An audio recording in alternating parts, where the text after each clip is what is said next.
Boa tarde a todos, meus irmãos, minhas irmãs, sejam todos bem-vindos para mais um encontro nosso de estudo na tarde de hoje, tendo como tema a obra Nosso Lar, psicografada por Chico Xavier, de autoria do nosso irmão André Luiz. Para iniciar os nossos trabalhos de estudo na tarde de hoje, eu gostaria de convidar a todos para que pudessem me acompanhar na oração de Francisco de Assis. Senhor, fazei de mim um instrumento da vossa paz. Onde houver ódios, que eu leve o amor. Onde houver ofensas, que eu leve o perdão.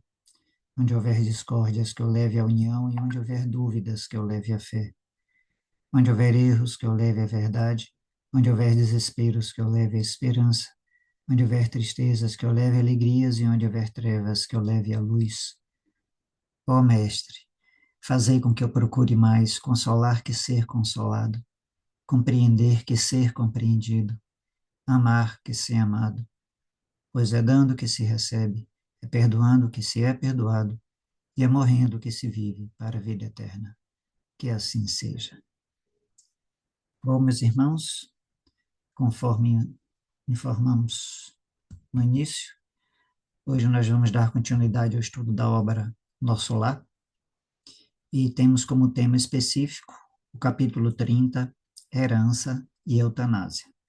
Lembrando que no capítulo anterior, o capítulo 29, nosso irmão André Luiz, ele passa pela experiência, né, de ajudar juntamente com a Narcisa, um rapaz, né, que se encontrava extremamente abalado, perturbado, porque ele, ao longo da sua existência física, ele não conseguiu, né, seja lá por qual motivo, desenvolver o necessário desapego às coisas materiais, e após desencarnar, ele se via ainda fortemente, mentalmente preso ao corpo físico, que evidentemente se encontrava em processo de decomposição. Então, devido a esse vínculo, essa conexão, ele era constantemente perturbado por imagens, né, e pela visão do corpo em decomposição, próximo a ele, né, que ele interpretava como um fantasma horrendo que vivia a persegui-lo, ok? Então, ao final, o próprio pai dele, né, já desencarnado, um espírito de bondade, né, se aproximou ali das câmeras de retificação para tentar ajudar e ajudou ao filho.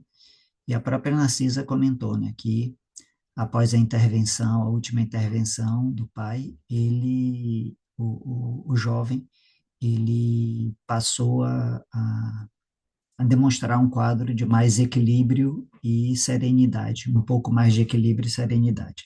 Mas vamos ao capítulo de hoje, herança e eutanásia. Ainda não voltara a mim da profunda surpresa quando Salúcio se aproximou, informando a Narcisa: Nossa irmã Paulina deseja ver o pai enfermo, no pavilhão 5. Antes de atender, julguei razoável consultá-la, porque o doente continua em crise muito aguda. Mande-a entrar sem demora, ela tem permissão da ministra, visto está consagrando o tempo disponível em tarefa de reconciliação dos familiares. Aí o mensageiro, então, veio, trouxe a jovem, né, a Paulina. Se você verá que filha dedicada, isso foi a Narcisa comentando com o André Luiz. Trajava uma túnica muito leve, tecida em seda luminosa. Angelical beleza caracterizava ali os traços fisionômicos, mas os olhos denunciavam extrema preocupação. Narcisa apresentou-a delicadamente e sentindo talvez que poderia confiar na minha presença, perguntou algo inquieta: "E papai, minha amiga?" "Um pouco melhor", esclareceu a enfermeira. "No entanto, ainda acusa desequilíbrios fortes. É lamentável", retrucou a jovem. "Nem ele nem os outros cedem no estado mental a que se recolheram. Sempre o mesmo ódio e a mesma displicência." Narcisa nos convidou a acompanhá-la e, minutos após, tinha diante de mim um velho de fisionomia desagradável, olhar duro, cabeleira desgrenhada, rugas profundas né? Lábios retraídos, inspirava mais piedade que simpatia. Procurei, contudo, vencer as vibrações inferiores que me dominaram, a fim de observar acima do sofredor o irmão espiritual. Significativo, né? Se desprender da imagem, se desprender dos julgamentos e dos impactos da matéria, mesmo que seja matéria astral, é matéria, a fim de observar, acima de tudo, o sofredor, o irmão espiritual. Desapareceu a impressão de repugnância, né? Aclareando-se-me os raciocínios. Apliquei a lição a mim mesmo. Como teria chegado por minha vez ao Ministério do Auxílio? Deveria ser horrível o meu semblante de desesperado. Quando examinamos as desventuras de alguém, lembramos as próprias deficiências. Há sempre asilo ao amor fraterno do coração. Lembrando que a matéria astral, ela é muito mais plástica, ela é muito mais moldável, ela é muito mais sensível às impressões que vêm das emoções e às impressões que vêm dos pensamentos. Então, ela, ela responde muito rapidamente e muito fortemente a essas duas impressões.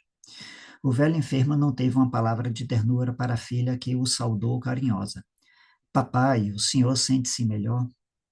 Ai, ai, gritou o doente em voz estentórica. Não posso esquecer o infame, não posso descansar o pensamento. Ainda vejo ao meu lado, ministrando-me o veneno mortal.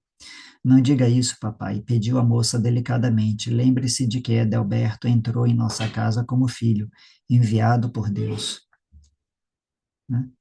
Meu filho, gritou o infeliz, nunca, nunca, é criminoso sem perdão, filho do inferno.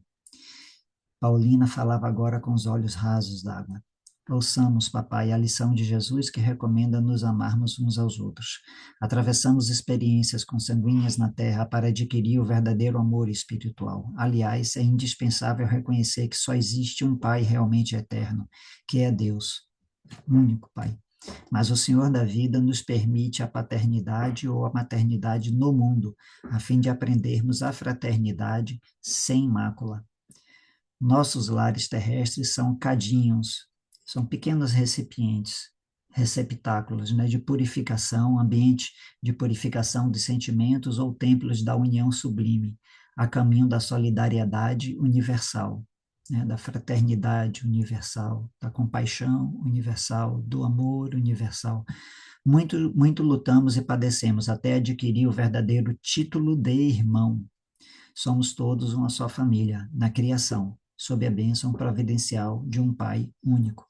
Ouvindo-lhe a voz muito meiga, o doente se pôs a chorar convulsivamente. Perdoe Adelberto, papai. Procure sentir nele não o filho leviano, mas o irmão necessitado de esclarecimento. Estive em nossa casa ainda hoje, lá observando extremas perturbações. Daqui, desse leito, o Senhor envolve todos os nossos, os parentes que ainda se encontram encarnados, né?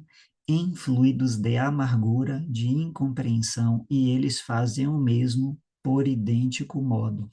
Né? Envolvem um ao outro e respondem ao Pai desencarnado, né? Enviando também essas mesmas vibrações. O pensamento em vibrações sutis alcança o alvo, por mais distante que esteja. A permuta, olha só, a permuta de ódio e desentendimento causa ruína e sofrimento nas almas. Mamãe recolheu-se faz alguns dias ao hospício, ralada de angústias. Olha só o estado de perturbação mental, né, dessa família. A Amália e a Cacilda entraram em luta judicial com Edelberto e o agendou, em virtude dos grandes patrimônios materiais que o Senhor ajuntou nas esferas da carne. Um quadro terrível, cujas sombras poderiam diminuir, se sua mente vigorosa não estivesse mergulhada em propósitos de vingança contra o próprio filho, né? Aqui vemos-lo em estado grave na terra, a mamãe louca e os filhos perturbados. Vou repetir. Aqui vemos-lo em estado grave, ou seja, o pai em estado grave. Na terra, mamãe louca e os filhos perturbados, odiando-se entre si. Em meio de tantas mentes desequilibradas, uma fortuna de 1.500.000 cruzeiros. Isso aqui nos anos de 1900 1940, né? Era um valor muito considerável. E que vale isso? Considerável do ponto de vista material, mas aí ela fala, e que vale isso se não há um átomo de felicidade para ninguém? Ou seja, o que vale tudo isso se os irmãos, os familiares, nenhum deles está feliz, nenhum deles é feliz. Mas eu leguei enorme patrimônio à família, atalhou o infeliz rancorosamente, desejando o bem-estar de todos. Paulina não deixou terminar. Nem sempre sabemos interpretar o que seja benefício no capítulo da riqueza transitória. Se o Senhor assegurasse o futuro dos nossos, garantindo-lhes a tranquilidade moral e o trabalho honesto, seu esforço seria de valiosa previdência. Mas às vezes, papai, costumamos amealhar o dinheiro por espírito de vaidade e ambição. Querendo viver acima dos outros, não nos lembramos disso, senão nas expressões externas da vida. Impomos a outrem os nossos caprichos, afastamos-nos no serviço do Pai. Esquecemos a lapidação do nosso próprio espírito. Ninguém nasce no planeta simplesmente para acumular moedas nos cofres ou valores nos bancos. É natural que a vida humana peça o concurso da previdência, e é justo que não prescinda da contribuição de mordomos fiéis, de trabalhadores auxiliares, né? Mordomos aqui está nesse sentido, que saibam administrar com sabedoria, mas ninguém será mordomo do Pai com avareza e propósitos de dominação. Tal gênero de vida arruinou nossa casa. Enquanto o senhor e mamãe se sacrificavam por aumentar haveres, Amália e Cacilda esqueceram o serviço útil e, como preguiçosas da banalidade social, encontraram ociosos que as desposaram. Olha só, as duas irmãs, né? Envolvidas na banalidade social, se casaram com rapazes, né, que tinham interesse em ascensão financeira. Agenor repudiou o estudo sério, entregando-se às más companhias. Edelberto conquistou o título de médico, aliando-se por completo da medicina e exercendo-a tão somente de longe em longe. Olha só, e o trabalho da medicina, que seria uma oportunidade excepcional para ele ajudar, auxiliar, né, curar os doentes, é, ele não se dedicou aparentemente tanto quanto poderia ou deveria. Todos arruinaram belas possibilidades espirituais distraídos pelo dinheiro fácil e apegados à ideia da herança. O enfermo tomou uma expressão de pavor e acrescentou: Maldito Edelberto, filho criminoso e ingrato, matou-me sem piedade quando ainda necessitava regularizar minhas disposições testamentárias. Malvado, malvado. Cale-se, papai. Tenha compaixão de seu filho. Perdoe e esqueça. O velho, porém, continuou a praguejar em voz alta. A jovem preparava-se para discutir, mas Narciso endereçou-lhe significativo olhar, olhando Salústio, o pai, né, para socorrer o, o auxiliar Salústio para socorrer o doente em crise. Calou-se Paulina, acariciando a fronte fraterna e contendo a custo as lágrimas. Daí em instante retirava-me em companhia de ambas, sob forte impressão. As duas amigas trocaram confidências ainda por alguns minutos, despedindo-se. Paulina a evidenciar muita generosidade nas frases gentis, mas muita tristeza no olhar, afogado em justa preocupação. E aí Narcisa retomou, né? Os casos de herança, em regra, são extremamente complicados. Com raras exceções, acarretam enorme peso a alegadores e alegatários. A ambição do dinheiro criou em toda a família de Paulina esquisitices e desavenças. Pais avarentos possuem filhos esbanjadores. Fui à casa da nossa amiga, quando o irmão, o Edelberto, médico de aparência distinta, empregou no genitor quase moribundo a chamada morte suave. Esforçamo-nos por o evitar, mas foi tudo em vão. O pobre rapaz desejava, de fato, apressar o desenlace do pai, por questões de ordem financeira. E aí temos agora a imprevidência e o resultado, o ódio e a moléstia. E com expressivo gesto, Narcisa arrematou.